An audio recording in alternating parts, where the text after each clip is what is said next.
Good afternoon, student. We have started the lecture series in this term in relation with the maternal and child health care. In the same lecture series, today we are going to see about the integrated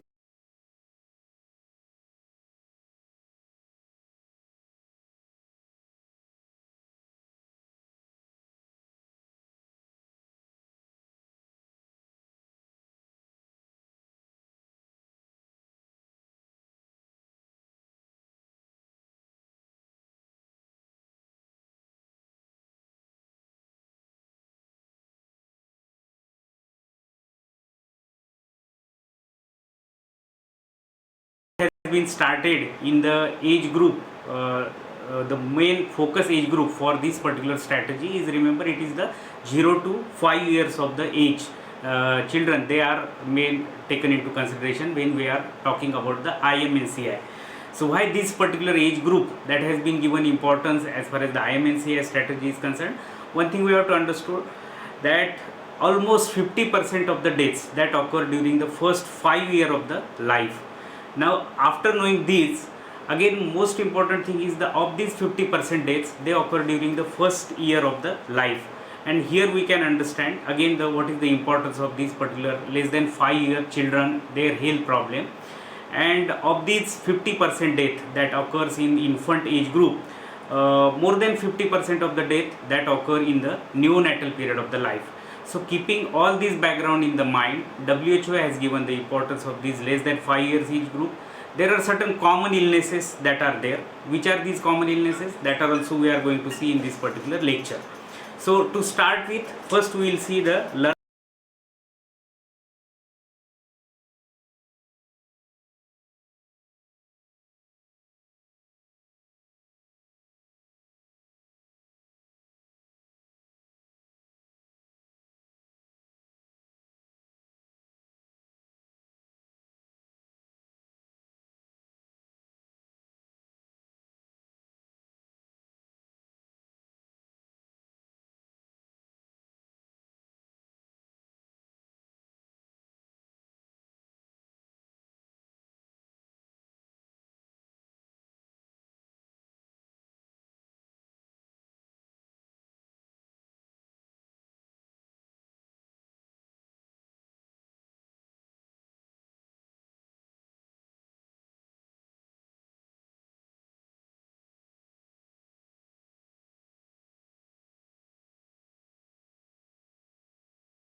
after knowing which are the common diseases in less than 5 years of the age group, if we see what is the mortality pattern that is present in this particular age group, as far as the we have seen the common diseases. Now if we have to see the which are the diseases that are causing more mortality in this 0 to 5 years of the age group, that can be seen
happens, generally the child will have the malnutrition. Because of the malnutrition, now he is more prone for the infection. And second thing, that is the vicious cycle is there. Either the child will have some sort of the infection. Suppose if we, simple example, if we take the measles, what happens when the child is suffering from the measles? In the post measles stage, whenever the recovery is happening to that particular child, we will note that there is a malnutrition or the vitamin A deficiency that is more common. So one thing we can draw the conclusion that there is a vicious cycle is there. Either the child is having malnutrition, then he is developing infection, or the child is having the infection, and because of which the malnutrition is common. So malnutrition as such we cannot separate as a separate disease entity. Most of the time in Indian children we will find the malnutrition as well as these other comorbidity that are commonly present.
Thing that you know is the, we know the 70% population in India, they are living in the rural area, while the hardly 25-30% of the hospital they are concentrated in the rural area. We know the urban area, the 30% of the population that is living, but the 70% of the hospital we will find in the urban area. So this contrast is there. Even if we able to balance this particular thing, if we are able to provide the primary health care, many of these combating these illnesses is concerned. We have drawn the conclusion. What are the common diseases as far as the less than 5-year children is concerned? It is a fever is the common disease. ARI, our children they are dying. Our children they are dying because of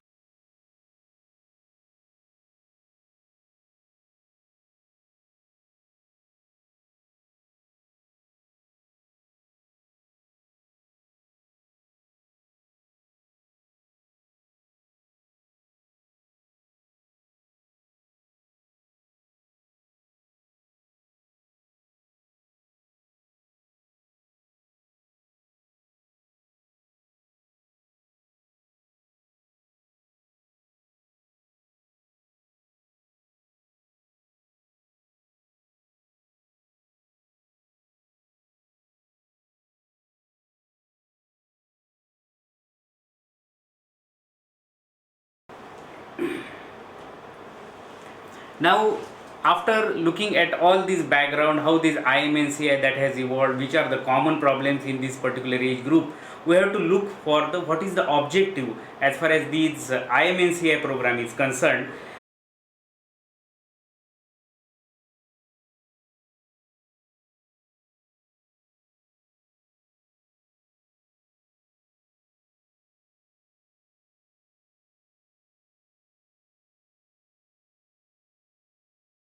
Particular age group, one thing we will find the why this growth and development that is important in under 5 age group of the children. We know at the birth what is the weight of the child. Suppose it is approximately 2.5 kg. Generally the birth weight doubles at the 5 months of the age, it triples at the 1 year of the age, and it should quadruple at the age of the 2 years. Same thing that we apply as far as the length is concerned. Newly born child will have hardly 50 centimeter of the length. Now how much length we expect at the end of the 1 year? The child should have 75 centimeter of the length. At the end of the 2 year we expect the 85 centimeter of the length, and later on, although the same, but we use the word height when the child length reaches to the 85 centimeter. So one thing we can understood by this, we can understand by these is the rapid growth and development that is occurring during the first year of the life, during the second year of the life, or in the nutshell, the first 5 years of the life is the period where the rapid growth and development that is happening. So any infection, any malnutrition, that will definitely affect the growth and development of this particular child. And in that way also, this IMNCI strategy, whatever we are discussing, that is important.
So to conclude, now you are having mother is there in your OPD. She is having her child less than 5 years. If we assume the 2 months child is there or the 1 year child is there, first thing, irrespective of any diagnosis, irrespective of making any hurry, we are going to see the four thing in that particular child. Which are the four thing? Again I am repeating.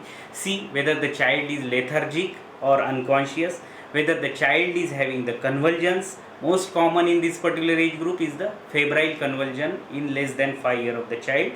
Third thing, you have to ask the mother detailed history in relation with the feeding, whether the child is having inability to drink the fluid, child is refusing the breastfeeding, you have to ask.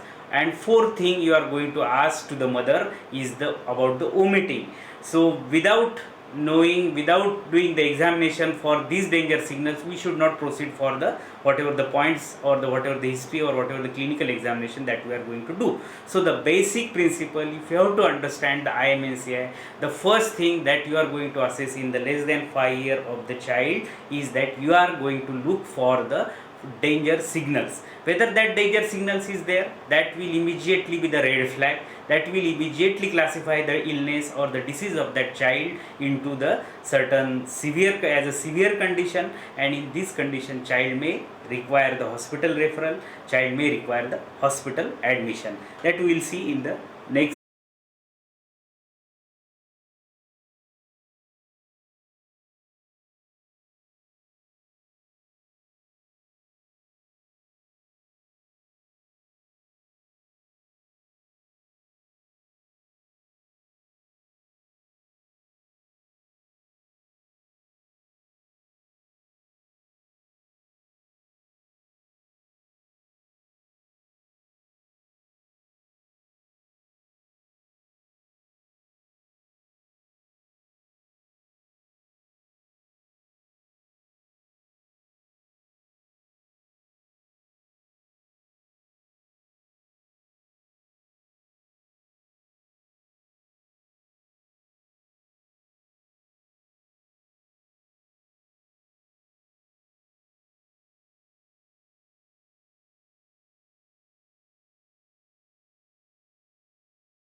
One of the thing that all of you know, you have learned the nutrition in the second year.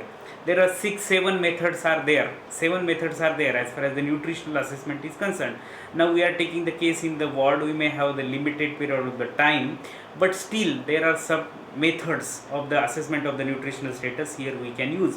One of the important thing that always we give stress, whether you are taking a case of newborn child, under 5 child, you should take few important measurement. Which are these important measurement to assess the nutritional status of the child? One is the measure the head circumference of the child. Second thing, you should go for the measurement of the chest circumference of the child. Third thing, you should measure the mid upper arm circumference of that particular child, and then measure the length or the height, whatever you are calling as per the respective age, and the weight of the child. So these are the 5 important anthropometric measurement you should measure. And the second part of the nutritional assessment, if possible, you should take the diet history in relation with that particular child. That will give you idea as far as the nutritional status of that particular child is concerned.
IMNCI is concerned, we are more interested in assessing the risk of that disease in that particular child. We are more interested in classifying the disease severity as far as the IMNCI is concerned, and hence the very specific signs and symptoms, 2 to 3 very specific signs and symptoms. We will take the few examples. We will take the example of diarrhea, we will take the example of the respiratory infection. Then you will able to understand why these specific 2 to 3 sign symptoms that have been selected as far as this IMNCI strategy is concerned. So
now, what is the importance of these essential drug? If you remember, 4 5 years back, maybe the one of the theme of the WHO was on the antimicrobial resistance. Judicious use of the antibiotic that is not followed in our country. Most of the time, less than 1 year, the diarrhea. If we take the example, rotavirus is the cause. Viral diarrhea is there, and many of the times the antibiotic is prescribed to the child, which is not necessary. Many of the time, the respiratory infection, is there, and at that time also the antibiotic may not be necessary. It is because of the viral infection that is there. And what happens when we are not using antibiotic judiciously, there are chances are there that these antimicrobial resistance is common. And so one of the important strategy as far as these IMNCI is concerned, that there should be judicious use of the antibiotics should be there, and hence they have given certain essential drugs as far as this IMNCI strategy is there. So now we are going to see the one example in relation with this. As I have said, I hope you have understood what is the IMNCI strategy, what is the color code in this IMNCI. Now we can see one or two example in the detail, and then 3 to 4 diseases just we will classify into the pink, yellow and green category. Suppose in your OPD there is the child of the young infant is there whose age is less than 2 months. So now we are going to assess that particular child as per the IMNCI strategy. So what is the first thing I can expect from you after learning this particular theoretical point? When the child is in your OPD, the first thing you should do is the history taking. So you should not forget, this is again one of the important thing as a doctor. Your communication skill are important, how you are talking with the patient, everything that will have more weightage. So you have to take the history from the mother, make her comfortable, then ask her in relation with the various problem of that particular child. So in history taking and communication is one of the important part, counseling is one of the important part as far as the IMNCI strategy is concerned. Then you should look for the bacterial infection or the jaundice. As we know, on the second day the jaundice might be there for that particular child. What we call it as the physiological jaundice. That is not the thing that it will the child may revert to the normal. That is not the thing that we should worry.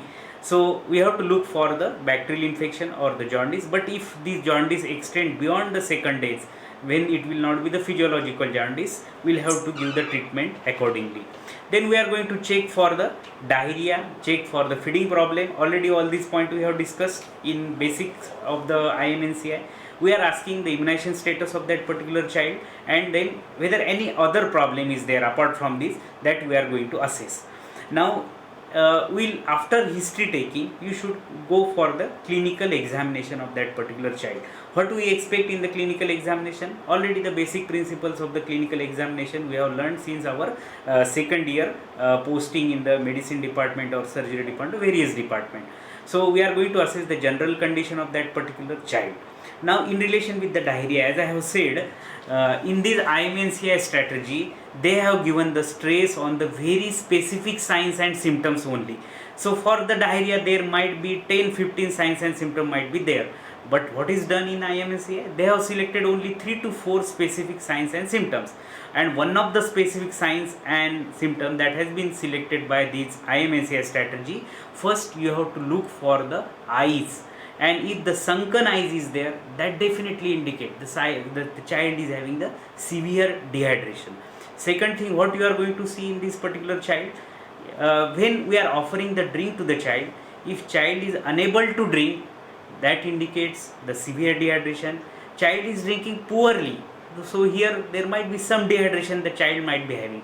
But if the child is having the loose motion, but child is drinking eagerly, the mother say that the child, she is able to breastfeed properly, that there may not be dehydration, might not be there, only loose motion possibility is there. So this is the third situation that is possible. So first thing we are assessing as far as the diarrhea is concerned is the eyes, whether the normal eyes is there or the sunken eyes is there.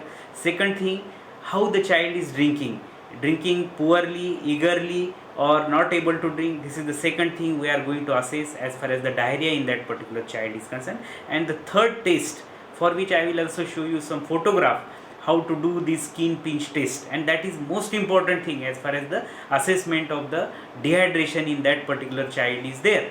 So we'll see in the diagram how to perform these elasticity and how this skin fold retracts, whether it retracts very slowly or it retracts immediately. Now one of the thing we have seen, the what is the color code in this IMNCI.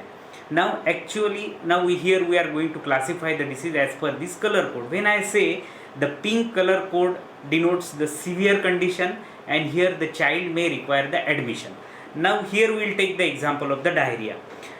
Suppose the child is having diarrhea and child is lethargic or unconscious. Now again go back, try to remember what are the danger signals that I have told you. First danger signal that I have told you is the child is lethargic or unconscious. Now here that particular symptom is there. In addition to that, child is having sunken eyes, child is not able to drink, and when we lift the anterior abdominal wall, we lift the skin pinch, it goes back very slowly. If these 4 to 5 things that are present, by closing your eyes you can say that the child is having the severe dehydration. We have to refer this child, we have to admit this particular child into the hospital. Second condition is possible. Here the child is not having the lethargy or the unconsciousness is not there, as it was there in the pink color when we have classified the child into the pink color. Here the child is only restless, irritable, having sunken eyes. But here what is the main important difference we can point out? Here the child drinks eagerly, and if we do the skin pinch test, it retracts slowly. What has happened in the when severe dehydration was there? Skin pinch retracts very slowly, while we compare in relation with the some dehydration, here it goes back very slowly. So here we can label the condition of the child is having the some dehydration. It is not the severe dehydration.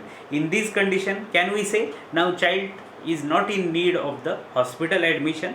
We can manage the child on the OPD basis. We can advise the mother to the ORS fluid that can be given to that particular child. But how to prepare this ORS solution, how much water that should be taken, the water should be boiled, and all these instructions that we should give to the mother when we are advising the oral rehydration solution to correct the some dehydration. Last possibility is that most of the time you will observe in less than 5-year children, passing stool for 3, 4, 5 times is normal, and even if they are playing well, they are enjoying the thing, they may not have the dehydration. In this situation, the home management of the child, continuing the breastfeeding and whatever the supplementary feeding that is given to the child is what is the sufficient, and hence we are classifying diarrhea. If not there is no any sufficient signs of the dehydration is there, we are classifying as a no dehydration. Another situation you have to keep in mind, if diarrhea persists for more than 14 days, we are calling in that situation, it is not the acute diarrhea. Here we will call it as the severe persistent diarrhea. That is, the child is having the history of diarrhea since last 14 days. Another situation that is possible, the child may have the blood in the stool, that we call it as the dysentery. So either the severe persistent diarrhea is there or the severe dysentery is there. In both the situation, we should classify the disease of that particular child as per the IMNCI strategy. In which color code? Naturally, here you can see it is the pink color code. Here the child will require the admission. So at least one conclusion that we can draw from these example that we have taken in relation with the diarrhea, we are classifying the illness of the child depending upon the severity. How we are classifying the illness? That is the pink, green and yellow category, and then we are proceeding for the whatever the management that is intended as far as the IMNCI is concerned. So here you can see there are some booklets that are provided by these when this strategy that was implemented, and if you see the pages of this booklet, you can see the 3 stages are there when we are looking the child as per the managing the child as per the IMNCI strategy. First step is the assess, second step is the classify the illness, and third stage we are giving the treatment to the child. So already we have done the 2 stages as far as the diarrhea is concerned. We have assessed the condition of the child, we have taken the history of the child, we have done the clinical examination. In the second stage, we are classifying the illness of the child into the pink, yellow and the green category, and depending upon the whether the hospitalization is required, the OPD treatment is required or the home management is required, we are managing the illness of that particular child. Now here we will see, as I have said, I will show you the photograph in relation with the skin pinch test. How we are performing this pinch test? We are lifting the skin of the anterior abdominal wall, and then remember the cutoff that is mentioned here is most important. Within how many time we are going to see whether the skin pinch retracts normally or not? Within 2 seconds. Within 2 seconds you are going to release this skin fold and you are seeing whether it retracts very slowly or the slowly. So the first photograph you can see here is the child having the severe dehydration, and if you look at these eyes of this particular child, you can see they are sunken eyes, whatever the condition we call, and you can imagine why these specific signs and symptoms that have been selected as far as the diarrhea is concerned. If the sunken eyes is there, there is no need to measure the blood pressure or see the pulse rate. Why this particular sign is more specific? Sunken eyes itself will give idea the child is having the severe dehydration, and this particular sign that has been selected as far as the diarrhea is concerned. The next thing, we are going to do the pinch test. Now how we are performing this test? Lift the anterior abdominal wall of that particular child and leave it. Within 2 seconds you are going to observe whether the skin pinch goes back normally or not. What will happen if it goes back very slowly? That indicates the child is having severe dehydration. So in this photograph you can see the child is definitely having the dehydration. We have lifted that particular skin fold, but here it is retracting very slowly. No doubt you can say it is the 100% severe dehydration that is present in this particular child. So this particular sign symptom that has been selected as far as the IMNCI strategy. Already we have seen pink category for the severe dehydration, yellow category for some dehydration, no dehydration, only child is having 3 to 4 times passing the stool, no dehydration is there, severe persistent diarrhea or the dysentery, we are classified into the pink category. So I hope after having this particular discussion, definitely now you will able to classify any patient of the diarrhea into the pink, yellow or the green category depending upon the IMNCI. Second example we will take between the child who is between the 2 months up to the 5 years of the age. Here we will take the example in relation with the, again, basics. What I have said, whatever the child, whatever the age of the child, you have asked the age of the child to the mother. First thing you are going to do, what we have done for the less than 2 months of the child, the same thing we are going to do. Whatever might be the diagnosis, we first will look for the danger signals. What are these danger signals? Now you can definitely, whatever the signal that already we have studied, we have to look for the child is lethargic or unconscious, child is having convulsion, child is having inability to drink, or the child is having the vomiting. Now whether the child is less than 2 months or 2 months to 5 years, these danger signals definitely we are going to see before proceeding for any diagnosis. The same point that we have seen in the less than 2 months, then you can go for the whether the child is having cough, diarrhea, fever, ear problem, malnutrition, nutritional assessment, anemia, immunization status. Same point we here also we are falling in the 2 months to 5 years of the age group. Now we are taking the example of the cough or difficulty breathing. As we have said, one of the leading cause of the mortality in less than 5-year children, number one leading cause is the acute respiratory infection or the pneumonia. Second leading cause of the mortality in under 5 children is the diarrhea. So when we are talking about the ARI, one of the important thing in the clinical assessment is you have to measure the respiratory rate of that particular child. Now if the age of the child is less than 2 months, here it is not mentioned because we are saying the 2 months to the 5 year of the age group of the child. So if the age of the child is less than 2 months and if his respiratory rate cutoff is 60, if his respiratory rate is more than 60, definitely you can say the child is having the pneumonia. Now second possibility, the age of the child is 2 to 12 months. In this case, after measuring the respiratory rate, if it is more than 50, you can say the child is having the pneumonia. In child between 1 to 5 years of the age group, if the respiratory rate is more than 40, you can say the child is having the pneumonia. So never forget this cutoff as far as the respiratory rate is concerned to classify the child having the pneumonia or the normal cough and cold is there. So more than 60 in less than 2 months of the age group, more than 50 in the age group of 2 to 12 months, and more than 40 in the age group of 1 to 5 year, we can definitely say the child is having the pneumonia. Along with these, if you see, if the child is having the chest indrawing. Now why the child is having the chest indrawing? Whenever we or you are breathing, there are no any extra effort that are required. We can normally breathe, no any extra effort that are required for the respiratory muscle. But when the child is having any respiratory infection, the pneumonia, he or she may require the extra effort, and this extra effort for the respiratory muscle may result in the chest indrawing. Or many times you may see normal breathing, we are breathing, there is no any noise that is there, but in less than 5 years of the children, if you are hearing harsh noise that is produced in for the simple breathing, what is we call it as the stridor. So the stridor, more respiratory rate, whatever the cutoff that we have seen, and chest indrawing that is present, definitely you can say that the child is having the pneumonia or the severe condition is there. Now we have learned the pink, yellow and green coloration that are there. As far as the respiratory infection or the ARI is concerned, danger signals already we have seen, any one of the danger signal that is present. Along with that, if the child is having the chest indrawing or the stridor, we classify the disease as the severe pneumonia.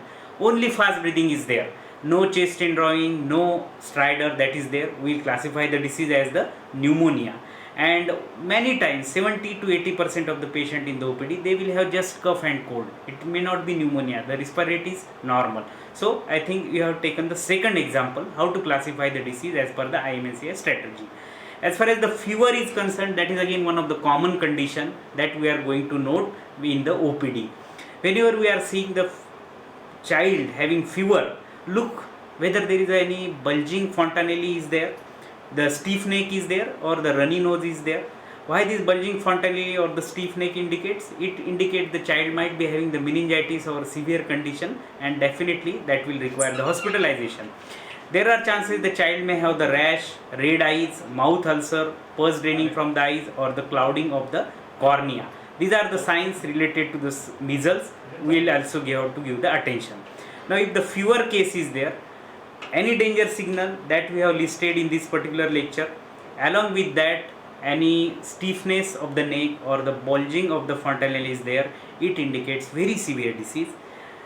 Second chance is that child may have the malaria, and in this condition we will have to give the OPD treatment. It will come into the yellow category. And child may have simple runny nose, he may have the history of the measles but no any complication that is there. In this condition, the home management is also possible, and we are classifying the disease into the green category. Another common condition in less than 5-year children, as we have said, 90% of the death that occur because of the measles in this particular age group. So how we are classifying the measles? Basic principle is the look for the danger signals. Along with the danger signals, if there is a clouding of the cornea or the mouth ulceration that are present, it indicates severe complicated measles. There is a pus draining from the eye is there, or mouth ulcer is there, it indicates measles with eye or mouth complication. Here we will put the patient or the child into the yellow category. Many times, as we have said, it is viral infection, only fever and all these signs symptoms that might be present, no any complication is there. Here the measles can be managed at home level, home management is possible, hence we are putting it into the green category. Nutrition is concerned, again when this IMNCI strategy that was developed, we have learned about the SAM and MAM, that is the severe acute malnutrition and moderate acute malnutrition. The same, almost same principle that were also there, some what difference is there here as far as the IMNCI is concerned. So if the child is having severe wasting, along with that edema of the feet, bipedal edema is there, we will classify the child as having the severe malnutrition. Now second condition is possible, child is having only low weight for the age, here we will put in the child into the category of the very low weight. Third is green condition, that is the no signs and symptoms of the severe malnutrition is there, here we can say it is having the low weight. Last condition is the anemia, that is the severe palmar pallor is there. Now here you can say you look for the palm, and if the palmar pallor is there, we can say it is the severe anemia is there. Again, specific sign here we are considering is the palmar pallor. We are not looking for the lower palpebral conjunctiva, we are not looking for the oral cavity, we are just looking the palm of that child. If the severe pallor is there, it is the severe anemia, then anemia is there, and no anemia is there. Last point in relation with this lecture, we have seen the various classification as per the IMNCI. We have seen we have taken the example of 3 to 4 diseases, how to classify them as per the IMNCI into the pink, yellow and green category. We are assessing the severity of the illness. Last point is there are certain essential drugs, as I have said, that are prescribed as per the IMNCI strategy. Which are these essential drugs? For fever you can prescribe the paracetamol. For diarrhea, that is the ampicillin, gentamicin, and again these drugs we will have to give depending upon the weight of that child. Next is the pneumonia, that is the cotrimoxazole or amoxicillin, that can be given. For dysentery, the cotrimoxazole or nalidixic acid. Again, the various studies that are available with us and that have proved the importance of zinc as far as the persistent diarrhea is concerned. So 20 milligram for 14 days, that can be prescribed to the child having diarrhea along with whatever the condition the child is having. And again, as in the children, we don't prescribe the tetracycline. Here we are prescribing the doxycycline for the cholera, and for the anemia we are prescribing the iron folic acid as far as the IMNCI strategy is concerned. So thank you. I have tried to cover the IMNCI, the various classification in relation with the IMNCI, and the various diseases, how they should be classified as per the IMNCI. And lastly, we have seen the various essential drugs that should be used according to the IMNCI strategy. Thank you very much.